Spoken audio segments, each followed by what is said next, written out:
उत्तर प्रदेश में 5 चरण का मतदान होने के बाद अब यक्ष प्रश्न यही है कि आखिर उत्तर प्रदेश में मुख्यमंत्री का ताज किसके सिर सजेगा। बाबा योगी आदित्यनाथ फिर से मुख्यमंत्री होंगे या अखिलेश यादव मुख्यमंत्री बनने में कामयाब होंगे। ये सवाल इसलिए है कि उत्तर प्रदेश का चुनाव बाइपोलर इलेक्शन हो गया है, तो इसलिए बसपा और कांग्रेस या किसी अन्य दल के मुख्यमंत्री की बात नहीं हो रही है। बात केवल 2 लोगों के बीच में है, या तो बाबा योगी आदित्यनाथ या फिर अखिलेश यादव। पार्टियों के अंदरूनी समीकरण की अगर बात करें तो बाबा योगी आदित्यनाथ अगर सीटें कुछ इस तरह की आती हैं जहां पर पेंच उलझता है तो शायद बाबा योगी आदित्यनाथ का कोई अन्य विकल्प बीजेपी में, लेकिन वो भारतीय जनता पार्टी की बात है कि वो क्या करेंगे। लेकिन अभी हम बात कर रहे हैं कि 5 फेज के इलेक्शन के बाद दलों के लिहाज से कौन सा दल शासन करने की स्थिति में होगा।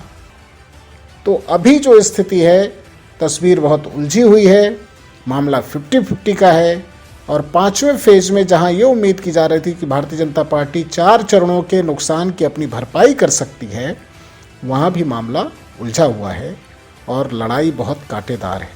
5वें फेज में अगर सीटों की बात कर लें तो अयोध्या की बात सबसे पहले इसलिए करते हैं कि अयोध्या न केवल राष्ट्रीय स्तर पर, प्रदेश तो छोड़ दीजिए, राष्ट्रीय स्तर पर और अंतर्राष्ट्रीय स्तर पर बहुत लोगों की निगाह पर है, क्योंकि राम मंदिर की वजह से सबकी निगाहें यहाँ पर हैं और राम मंदिर का मुद्दा चुनाव में भुनाने की कोशिश भी भारतीय जनता पार्टी की ओर से खूब की गई।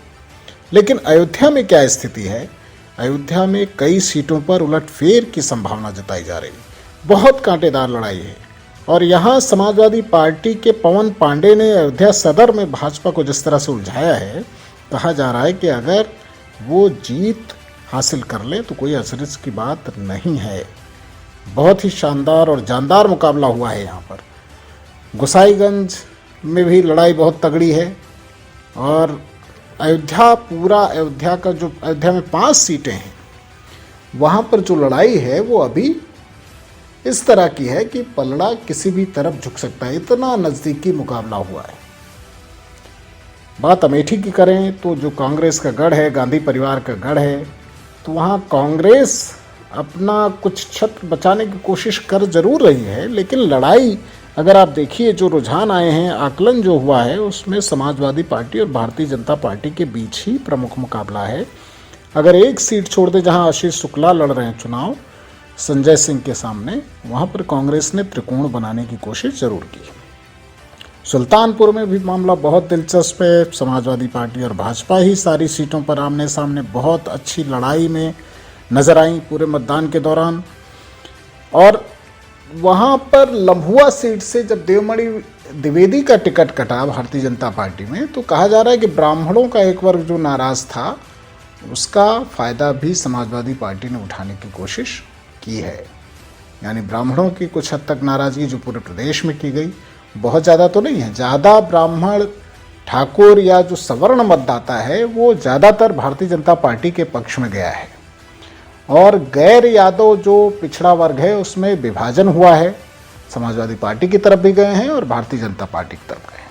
लेकिन एक और जो बड़ा इंपॉर्टेंट है, जो बहुजन समाज पार्टी ग्राउंड पर जब मजबूती से चुनाव लड़ती नहीं दिखी है, तो बहुजन समाज पार्टी का कोर वोटर बहुत बड़े पैमाने पर समाजवादी पार्टी की ओर शिफ्ट हुआ है। बहुत जगहों पे जो मुफ्त राशन की योजनाएं हैं भाजपा की या मोदी सरकार की, जो कल्याणकारी योजनाएं हैं, उसकी वजह से भारतीय जनता पार्टी को भी ये मतदान करते हुए नज़र आए हैं। जो बसपा के वोटर्स की अगर बात करें, जो दलित वोटर है और ख़ास तौर पे गैर जाटो वोटर जो है, जाटो बसपा को कुछ हद तक मिला है और बहुत बड़ा उसमें से जंग जो है समाजवादी पार्टी की ओर गया है और भाजपा को उनकी कल्याणकारी योजनाओं के नाम पर भी कुछ वोट मिले हैं।